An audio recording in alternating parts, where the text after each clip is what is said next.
In today's class, we'll be learning. This will be the first class we are doing using Spring Boot, right? And would be, by God's grace, we'll have 3 different sessions like this. So today we'll just see how far we can go anyways. Okay, so first things first, to create a Spring Boot application, you will need some dependencies. You will need some things that the application would use to run on. And for us to do that, we need to go to this website, start.spring.io. So Spring initializer. If you don't remember it, just do start Spring or something. I think if you do start Spring, Google will take you to this. Yeah, Google will suggest it for you too. So you click on this one, start.spring.io. There are a couple of applications that run on Spring Boot. As you can see here, a couple of programming languages that run on Spring Boot. As you can see here, there is Java, there is Kotlin, there is Groovy. I think there is also Scale. It's called Scale. I don't know. I can't remember. I'm not so sure. I haven't worked with Scale before, but I stand to be corrected. Then this is the language you are working on. So you have to select Java. Since you're working with Java, if you're working with Kotlin, you are working with Groovy, the same thing. Then the projects, there are different types of project build that Java and Spring Boot allows. There is Kotlin, there is Gradle, there is Maven. For me, my experience has always been using Maven. Other people have worked with even with Java anyways, even though the ones they have here is just for Groovy and Kotlin. So you can also use Gradle to build your Java applications. So let me see. Okay, let me see if it allows me to select it. Then this is the Spring Boot version that your application should run on. This is the most recent stable version, and then this is Snapshot. Snapshot is mostly the one they are still testing. You can't call it stable, and then this is the one that comes before the most stable version. Snapshots, you can see. Snapshots are so this is the snapshot that is the highest version rather. There's another one to M2. But these guys, there's a snapshot of the older version. There's more stable version for the older one. This is the one that they recommend, which is why they are highlighting it for us. Then here, the package, this is sort of how your package is done. If you are working with Spring Boot, the package configuration starts with a domain kind of extension, .com or .io or .whatever. So then this one followed by most times it's either the organization name that you're working with or the the name of the project that you're working with. So for our own instance, would build different applications. So let's say book store or something, or book manager. Yeah, book manager. I don't know if it will accept this guy, but let's say book manager. We'll build this. Then on the last day of our class, we also work on the gift store that we used as our example using pure Java. Then artifacts is so let me show you guys this. I'll remove it. Okay, no, I will need it actually. So you add this, explore. So if you want to use your project, I've worked with a Java application that we used one of the projects that we worked on we used it as a dependency in another application. So your artifact ID is how their application should be, how that project should be identified, right? So that's basically what you are doing here. And I think if you even check the exploit again, you will see where they are calling it demo somewhere. Yes, see your artifact ID. It's called demo. This is if you want to, if when you build this and export it as a dependency for another application, this will be your artifact ID. So it's always advised to use the name of your project. So we can call it Book Manager Hub 2. That is the name. Then this is the name of your project, Book Manager App. You can just to avoid some unnecessary nesting, I usually just remove this guy and leave it to be the same with my group ID, right? Then this is where you choose the version of Java your application will run on. Okay, before we get to this, so this is packaging. There are two ways to package a Java application, either in a jar file or WAR file. WAR file is more like an older version or older way of packaging and deploying a Java application. But jar file is the most recent one. And so this is when you've built your application. I will show you guys when we would see that. But it couples everything in your application into a, maybe in our own case, it will call it bookmanager.jar, right? Or if you are using a WAR file, bookmanager.war. So what it does is it couples your code and makes it run as something that a computer will understand, right? That's basically what it does. Then your Java version you will choose your Java version. Because I am on Java CMD, I am on Java 17, I believe. Java version. Yeah, I am on version 17. As you can see here, 17. I'll just choose the version 17 here. Then dependencies. This is the place you add the things you would need, the items you will need your application to run on or to utilize to build your application. So you come here, add all the dependencies you will need. There's one that is absolutely mandatory, which is if you are building, of course, if you are building a RESTful API, which is what we will be using, Spring Web. This one is mandatory. If you are building a RESTful API, this is mandatory. You can see here too, this one, if you are building a SOAP API, this is also what you can use. There are a couple of other ones you can use depending on the kind of application you are building. So we are using Spring Web, so it's absolutely must for us. Then, because we don't want to write our code and then okay, so this one, I think I've talked about this a couple of times, a lot of times, not a couple of times. I've talked about Lombok a lot of times on how it helps us to write less boilerplate code. So I would select it. You will see the benefit of using Lombok in our application. Then the next one is JPA. So JPA, what it does is it converts our Java class to an SQL. Yeah, okay, persist data in SQL store with Java persistent. So it converts whatever. There are some commands that you will use or annotations that you will use. It converts a class into an SQL database entity. So we would need that.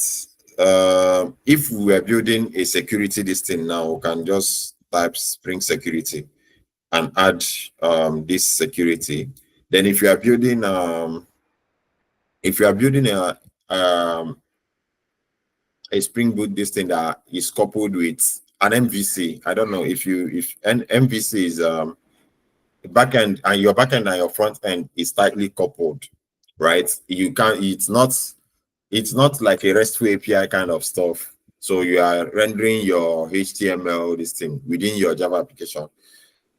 there's this guy called TimeLeaf. So it's a templating engine that we use in Java, but we are not doing that. We are focusing on building a RESTful API. These are some of the things that maybe if you also start working on it or doing your own research on them, you will come across some of these guys. Oh, I even forgot this is what made me scroll back. So the type of database you use will determine the one you will choose. If you are using in-memory database that once you restart your application, everything clears, you can use H2 database. There is JDBC. If you are using that, this will now make us write our queries ourselves, but we are not using JDBC. There's Postgres, there's MariaDB, there's Microsoft SQL, but the one I have in my system is MySQL. So we need the driver. There's also for Oracle, depending on what you are working on. Then if you come for no SQL these things, you would have Redis, reactive Redis, there's MongoDB, I think there's Apache Cassandra. There are just so many database this thing you can leverage on. So because I have MySQL installed in my system, I'll just select that. With this, we have set up our application and we are ready to take it to our editor. So generate, you just choose where to save it. So it saves it as a zipped folder. Go to the folder and extract.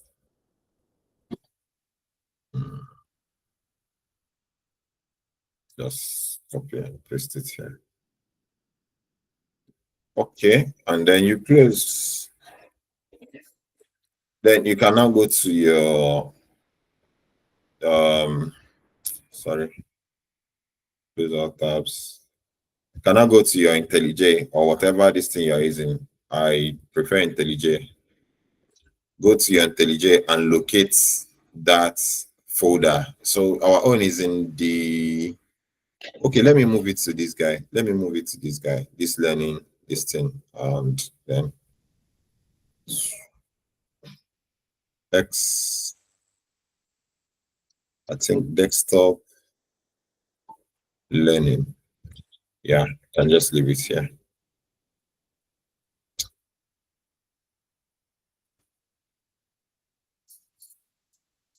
So it's here now, book manager. But if it wasn't here and we leave it in another folder, we'll have to go and locate wherever it's saved and open it. So click on it and okay. It opens the project and now it's building all those dependencies that I added. I think if I open this, you'll see resolving dependencies. While it's doing this, you can't really do much. So you have to wait. Depending on your network, it takes a little time to resolve all the dependencies.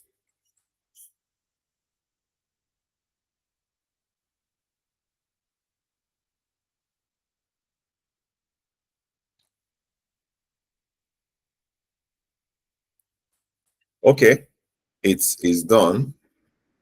It depends on your network and your system because my other laptop, it takes forever.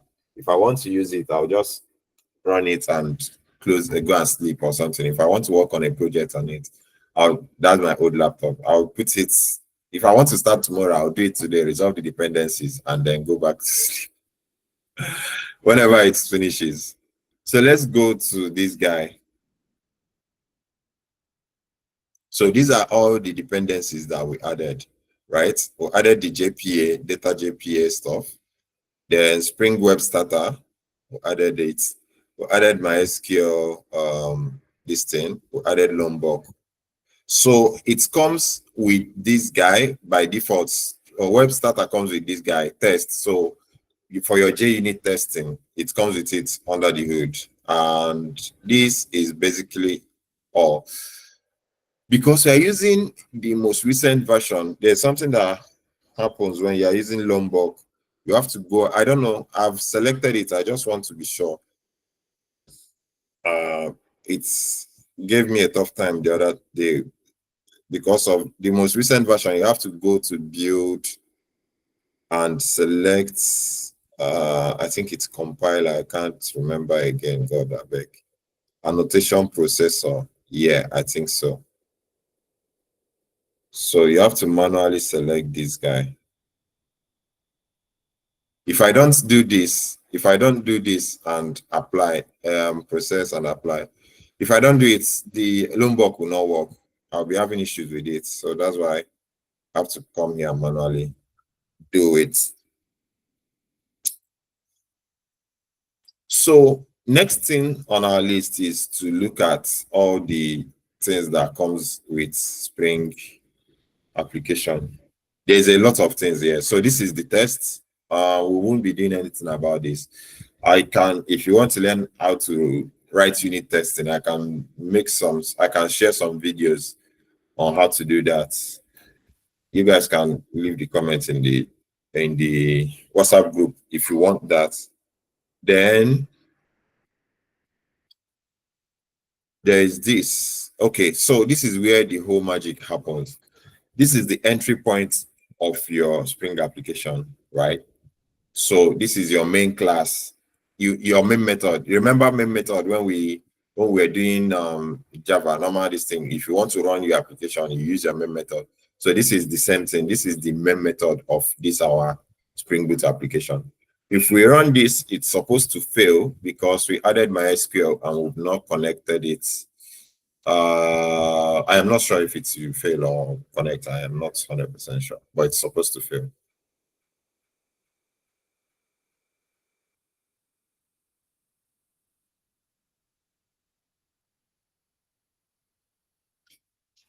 It's taking its precious time.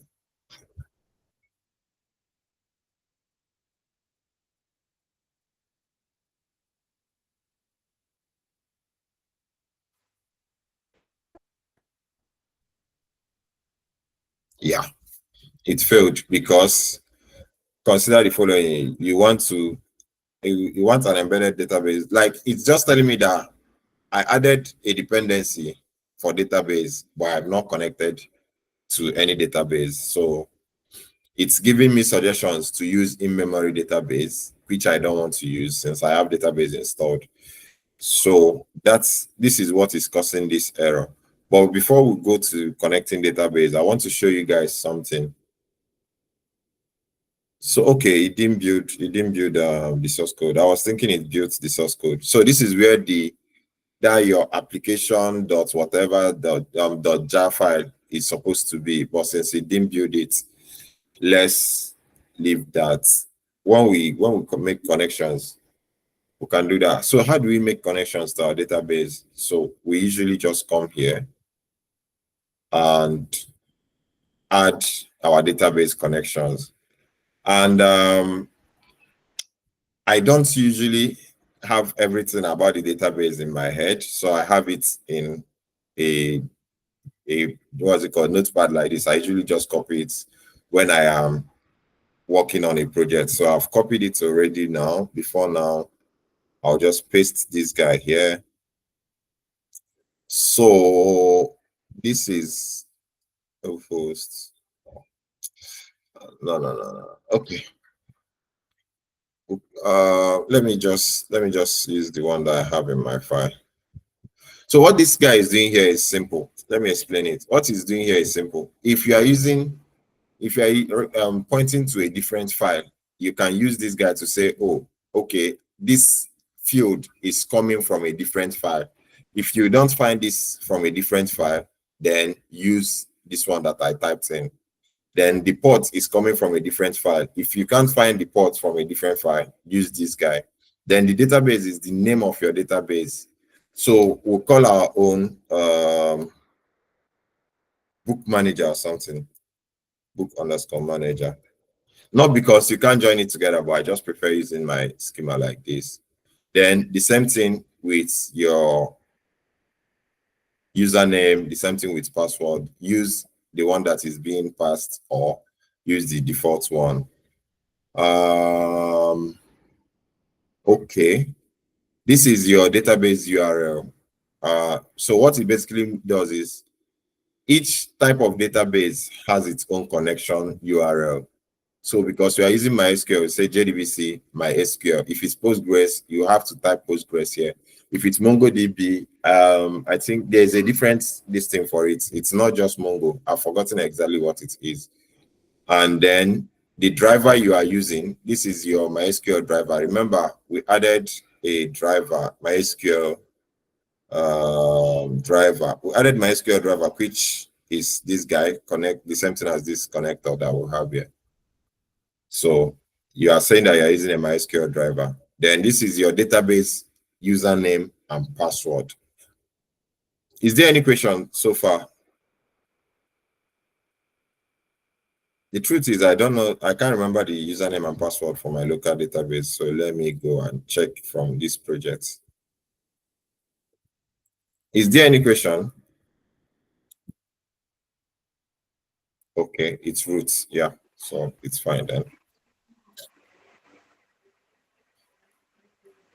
Any questions, guys? Yeah, I want to ask a question.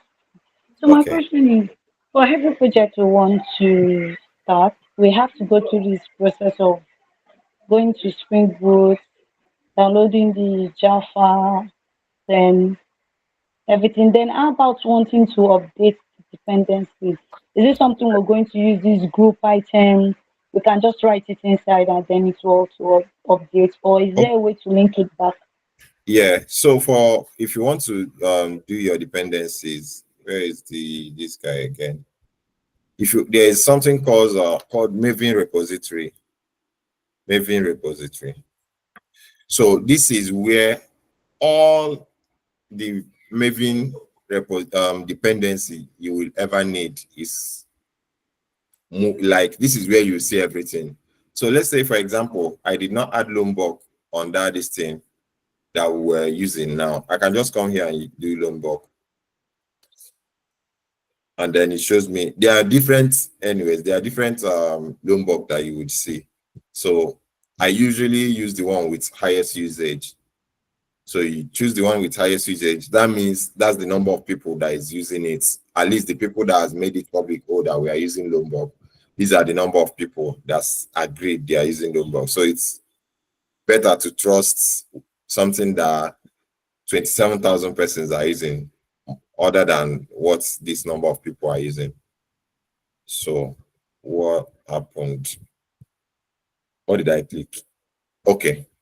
So you just come here, click on the name, Project Lombok.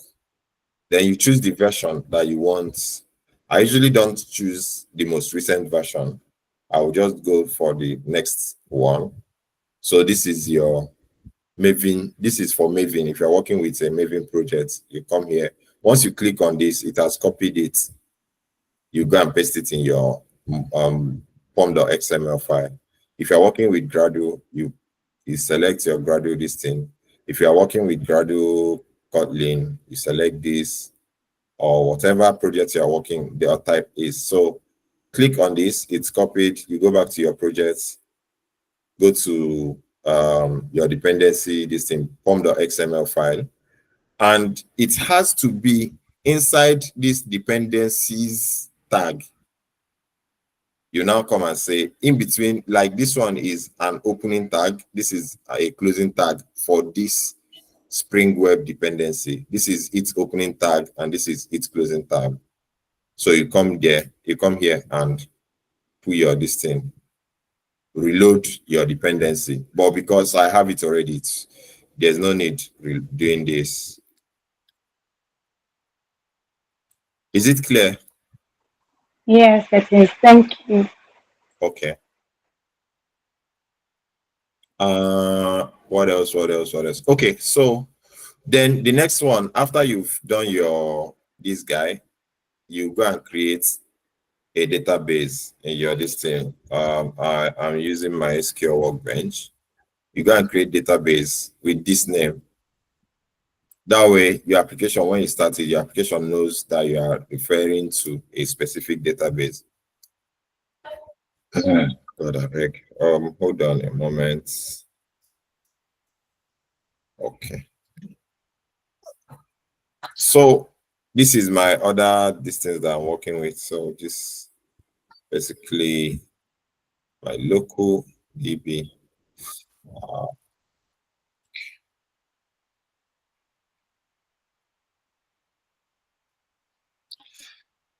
I want to believe that at least you guys have some experience or some knowledge of database now, basic personal knowledge of database, because we didn't cover it in this project. So if you don't have, that's a problem. Anyways, I can share this thing resources. So you come here and say create schema, then the name of the schema you want to create. We want to create one that is called book manager. I have others: GoLiveWell DB, JPA training, LiveWell user management, Stripe, and this one is the one that comes with it. This e-commerce is me that created it. So if I do this, it has created. I just reload, and I have my book management. Now there is no table associated to it because we've not created anything table so far. Back to our database, to our this thing. If we run this guy, if we did everything correct, it can start because our database is there. We've written the config. If it breaks, we debug what is happening. But if everything, I think everything should be correct here.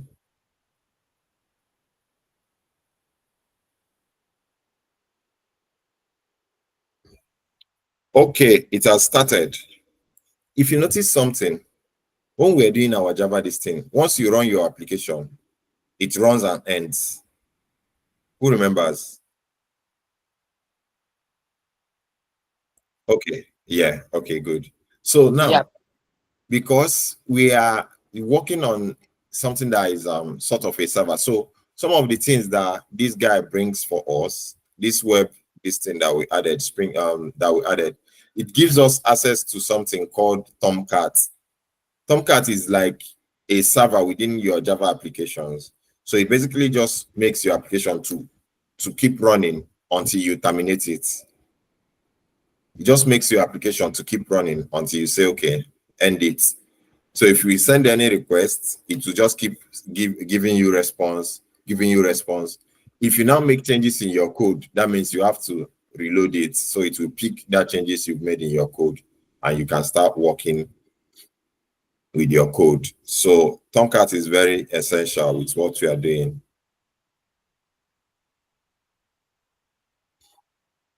I will share. Okay, I'll put this to my GitHub so you guys can just go there and also download and pull the code later and get all these configurations. So it's here in your resources application.properties. Then the next one is there is a way that, well, let's say a best practice. It's not that this is the only way to do this. This is called best practice. Best practice is just best practice. It's not the only way. It's just this is the standard that people within an industry has mapped out and say, okay, this is how we want to be doing things to make it easier for everyone that is working on the code to make it easier for everyone that is working on the code to be able to understand it and be able to relate, right? So there's best practice in how you structure your code in Java. So it's advised that you keep related things in Spring Boot rather. It's advised that you keep related things in the same package. So we can have this package, call it model, and we can have another one, call it services.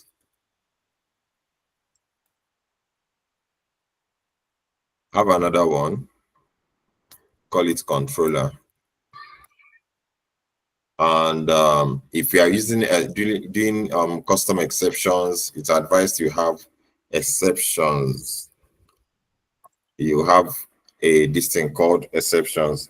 And because we would work with DTO, some people The DTO, they have it inside their model, their DTO package. It can be inside their model or it can be outside. Me, I usually like leaving my own outside because in my DTO, I have two aspects to it. I can have response DTO, depending on how big the code base you're working with anyways. I don't think we'll do, oh shoot, what is this? What did I do? Need to delete refactor, safe delete.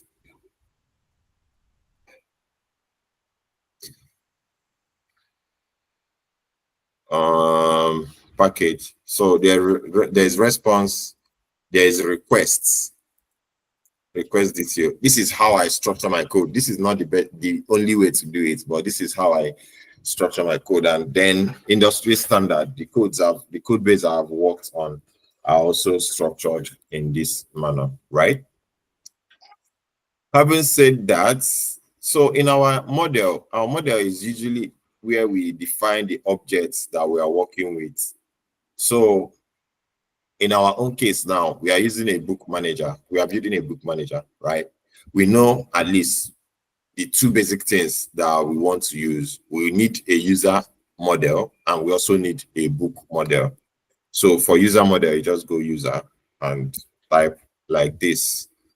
Then for our book model, we'll also do for our book model, yeah, we'll also do book. Okay, so for now, one of the things we will focus on is the user model because we don't have I don't think we can do everything in both of them today. We'll focus only on the user model for today, and in our next class we can finish up from wherever we left. Is there any question so far? So the first thing we do is to say, okay, this is our model user is a table.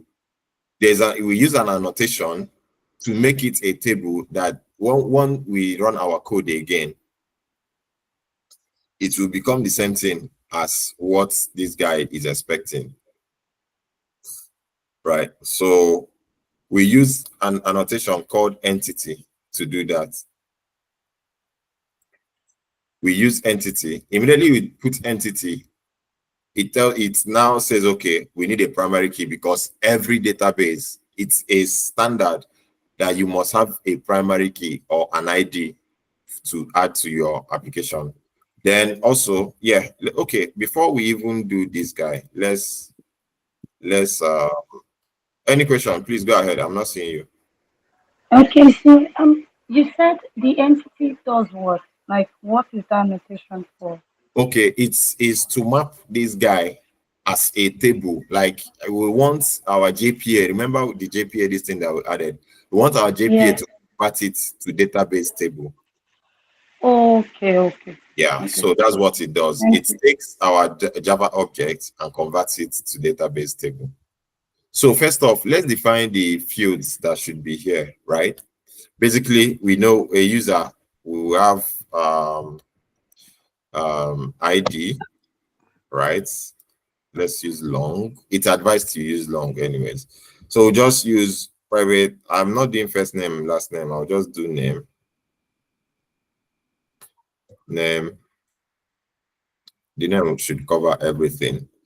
Then email, so they can be unique. Then I can call it, we need to pick a time, local date time,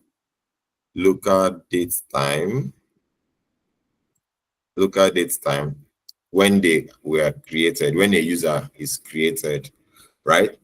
So what we can do is for this, because we want it to be automatic, we don't want to pass the time, so we can do like this.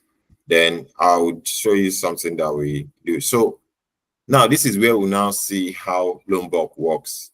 Instead of us to come here, there are two things we can do. We can come here and say generate Oh, it has to be within this guy.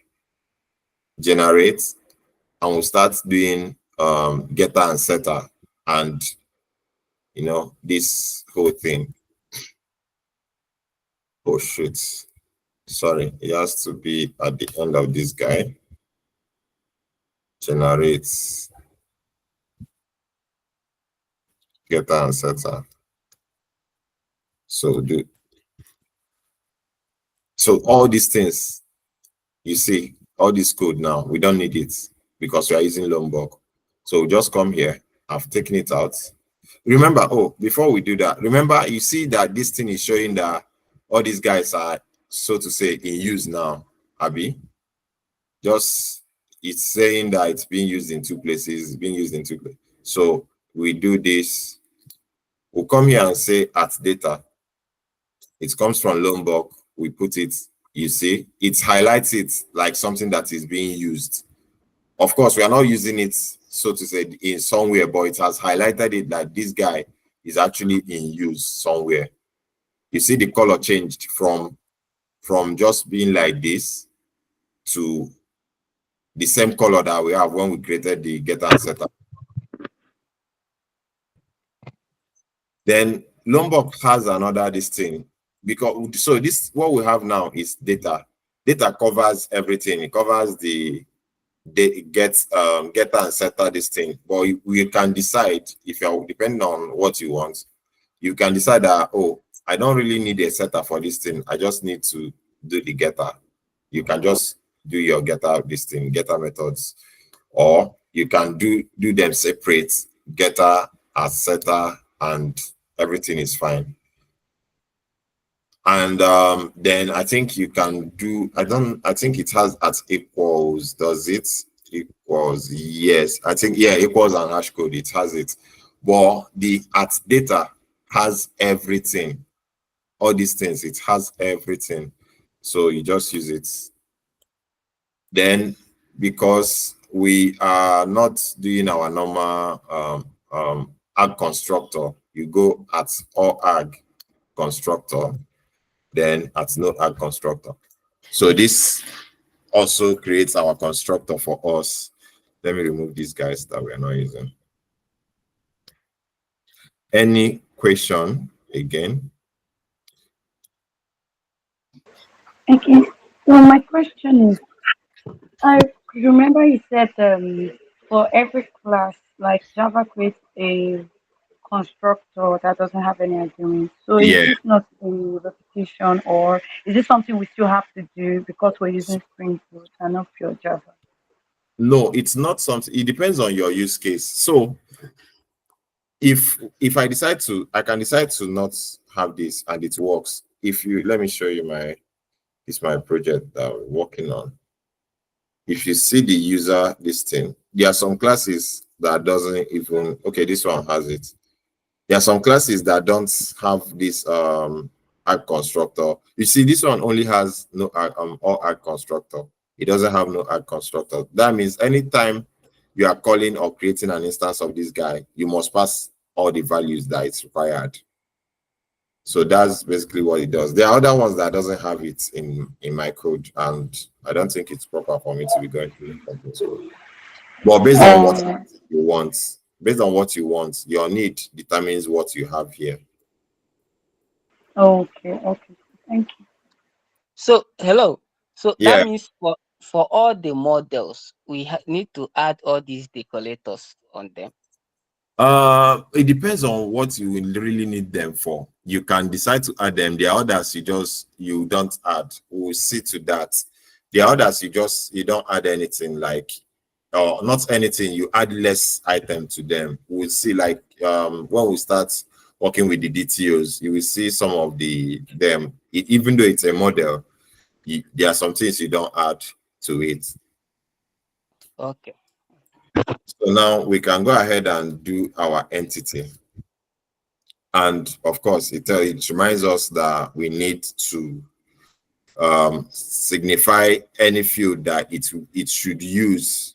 We should signify the field it should use as primary key, right? So for us to do that, we just do at ID.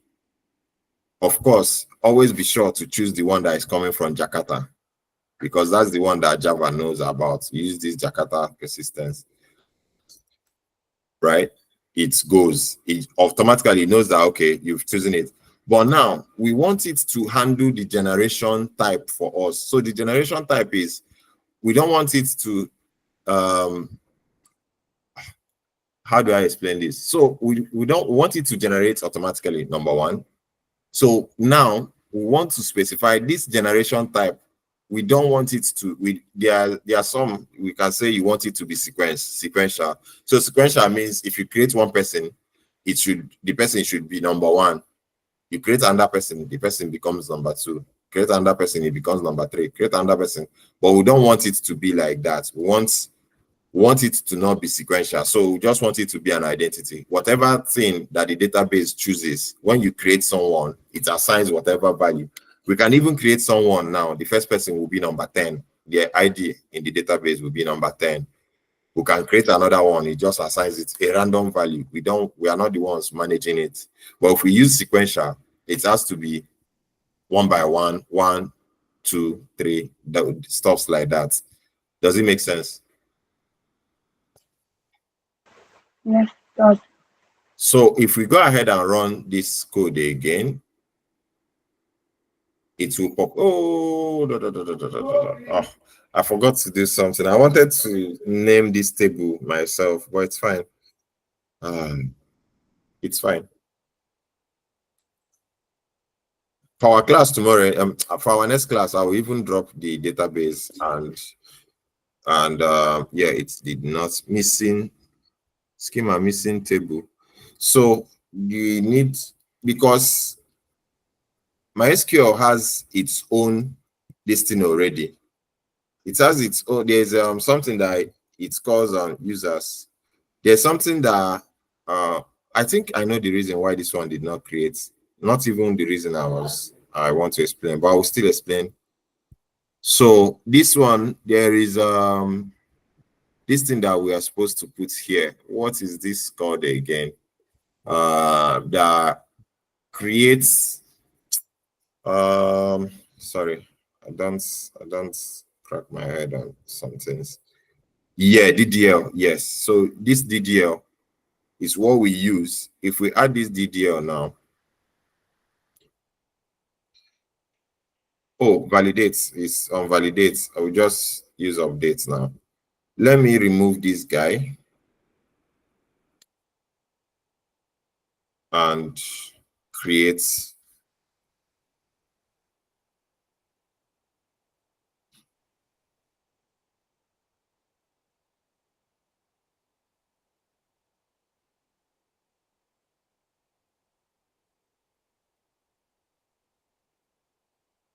You see, it's created this guy for us. See, when it ran the create query. This is a create query that database. If you're familiar with using DB, create table, it's created it and populated this thing without that error again. You see, I didn't even put these users again. If we go back to this place now and refresh this guy, you see that we'll now have tables. We'll have table and we'll have all the columns that is supposed to be in the table. See our primary key, see our created as, see email, see name. So what this DDL does is it checks if we add another field now. If we add another field, say private, what should be? I don't want to do password. Private, what can I string? Phone number. Phone number, thank you. Phone number. If we add it now, restart this application.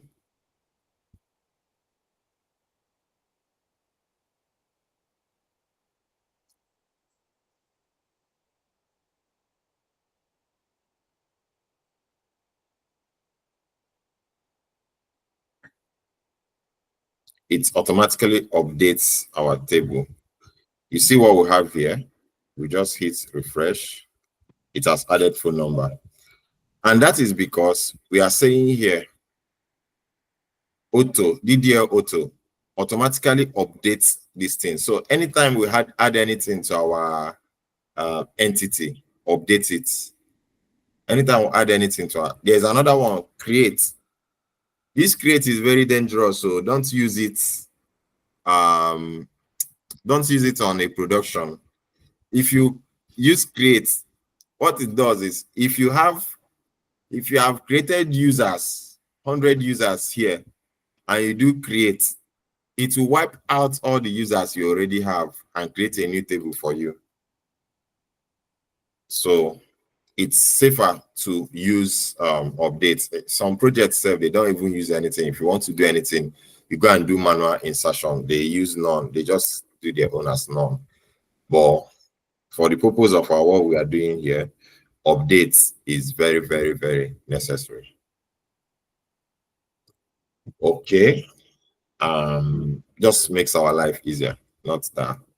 So what I wanted to do is to name our table instead of it to be user, because sometimes this guy has its own table called user. It doesn't necessarily spoil anything, but so it's good to add that extra S. So for us to do that, we can use this annotation. Oh, what did I do? Control.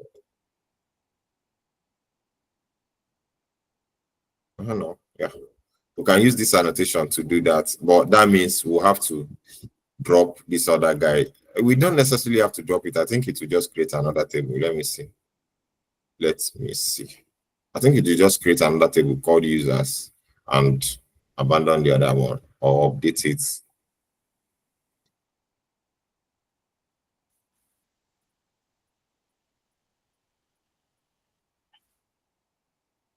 You see, it's run the create again.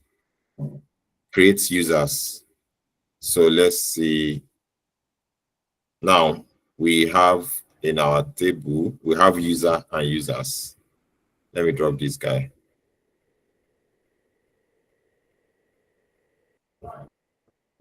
So we are working with just users, right? And it still has all the informations that we want. We can, of course, come here and do select all. Select all from users. Oh, of course, before we do this, we have to tell it the DVD schema to use. So use book underscore manager, right?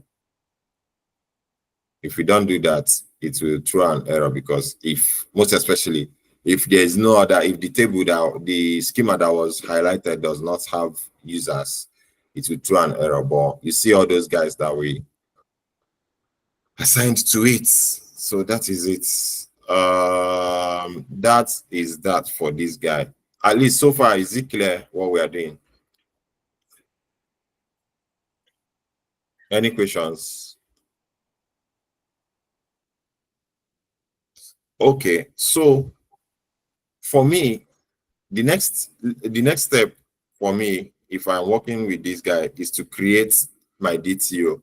So my DTO, what DTO means is data transfer object. Yeah, that's what it means. Data transfer object. So what it does is it helps you to map, instead of someone having direct interaction. Instead of someone having direct interaction with your data, your entity, the information should be passed to your DTO. That place is where you now do all your checks. Oh, this thing that is coming in, what kind of data is it? Before you now map it to your entity. We'll see all those ones. But let's create a user DTO. User DTO. So we have, basically, your user DTO should not have your ID, because of course you are not passing the ID yourself. And yes, I said I was going to do something about this guy, right? So I want it to be created like when pre-persist, before it persists anything to the database. I want it to create a date, this created at. So there's something called pre-persists. So we can make it public anyways. They are protected. Then do created at, or we can do this dot created at this dot. So it's the same thing. So what this guy does is when you create a user, before it persists that user to your DB, it should pick the time. It should pick that time. Like if it's like now it's 7:58, it should pick 7:58 of that the place the user is and do what? Persist it in the database, add it to this created at add it to this column before it now persists the other informations. That's just what this guy is doing. So our DTO, we just from our class here, we know that the only thing we need to pass, because we want this one to be generated, to be created automatically for us. We also have said that database should handle the generation of this one. So we know that the only thing that the users are passing to us is just these 3 items. So for that 3 items, we are passing it in our DTO, right? And we have our normal this thing. We can just do this. We don't necessarily, okay, like you asked the question earlier, all ads and all the rest of it, we don't necessarily need it here. We can use the one that Java provides for us, which is the default one, right? So this is what we have for the DTO, and we'll get to the response part later on. Then the next one, oh, I didn't even create this thing for it. Our repository package. It should be a repository package. Repository. So repository is where we now say this entity that is where we now where we now start getting JPA queries generated for us. So we say user repository, for example. So it's advised that you use the name of the entity you want to use user repository. Sorry. And it's an interface. It's always an interface, right? And it implements, is it implements or extends? Yeah, it extends JPA repository of user. This is your user class. This is your user class. And then you want it to be long because you said in your user class that your ID is long. If you use another data type that is not long, wahala go dey. And then you want to annotate this guy with @repository. So why is it important that we annotate this guy like this?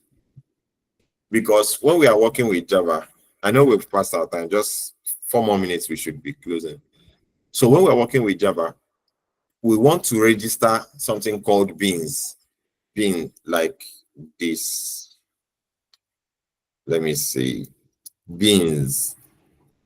So those beans are like, we're saying Java.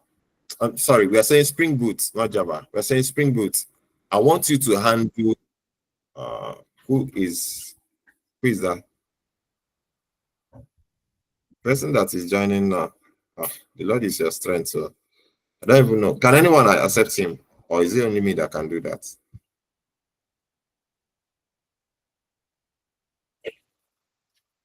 Where is he again? He has dropped. Okay. If he makes a request, I think another person can just accept him, please.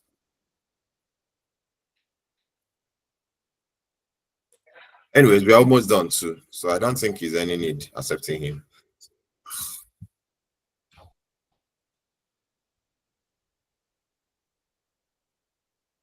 Oh, wait a minute, did you drop?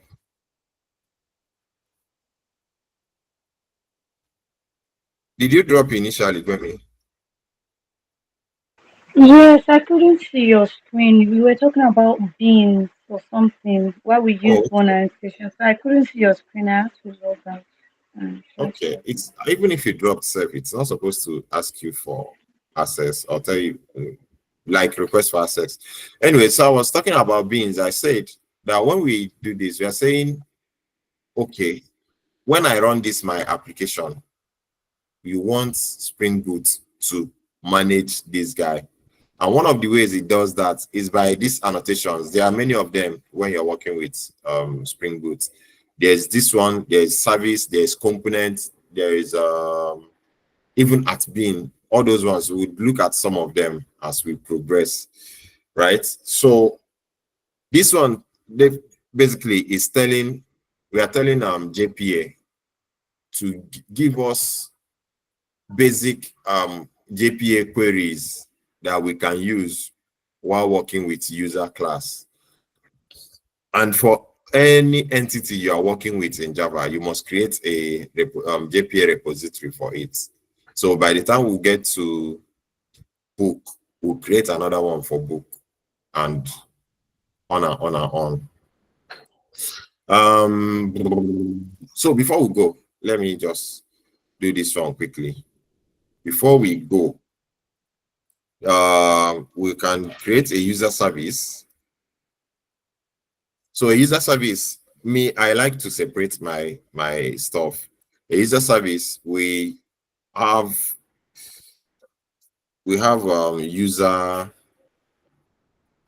user say it returns type of user. We'll call it create user, and we want it to take user DTO,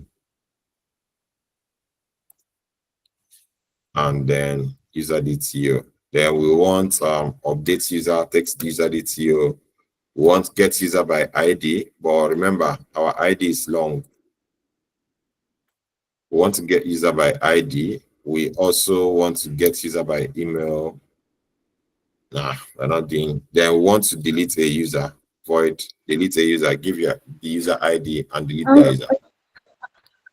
I'm sorry. I don't know if I'm the only one. I'm just seeing your. Okay, now it's off again. I'm seeing your what do they call it? Google meeting screen. So I don't know if I'm the only Is it the one. same for everybody, please? Oh? I think it's your Now, network. No, it's Your not. net- I guess okay. it's our network. Oh, yeah, it's your Okay. network. oh, It happens to thank me. There you. was a class that it happened to me like that. So yes. So let me see. Okay. It's a network. I'll upload this video. I'll try and upload it this evening so you can go over it. So this is All right. basically all the methods we'll be using or working on in our next class, right? So we've created a service layer. The next step is to implement this service, and we'll do that in our next class. I don't know if anybody has any question for what we've covered so far in today's class.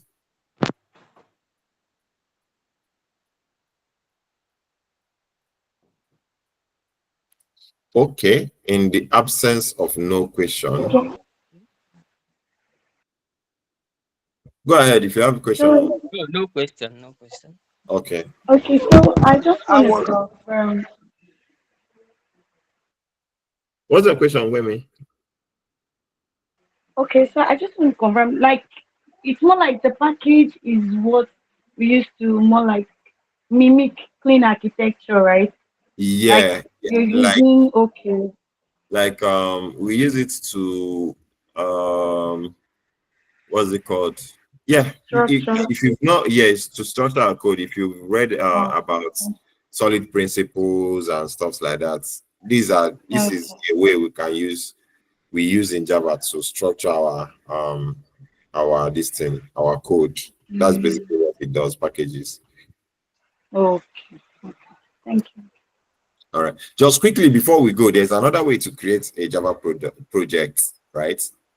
So we can just come here. If you are using IntelliJ Ultimate, it's only for Ultimate version. You come here and select Spring Boot. You see, it's almost all the information that we saw at this thing that we are seeing here. And you can see it's also pointing to the same distance, start.spring.io. So you just be careful, select Maven. I don't know if Gradle paid them any money. They are always pointing to Gradle guys now. So you select, be sure that it's the same version of Java that you have that is there, which is this to do all your Serenle, all the name configuration and everything.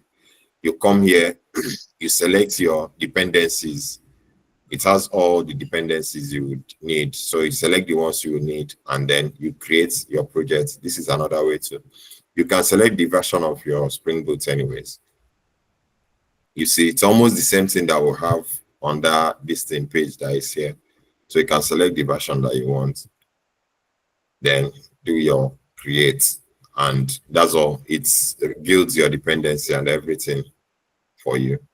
This is just another way. I just wanted to show you guys quickly. All right. So we'll meet in our next class on Friday by God's grace. Thank you. All right. All right, thank you, Paul. All right. So I guess this class was exceptional. Eh? The class is exceptional today. I don't know. Thank you, boss. I know. Good night, everyone. All right.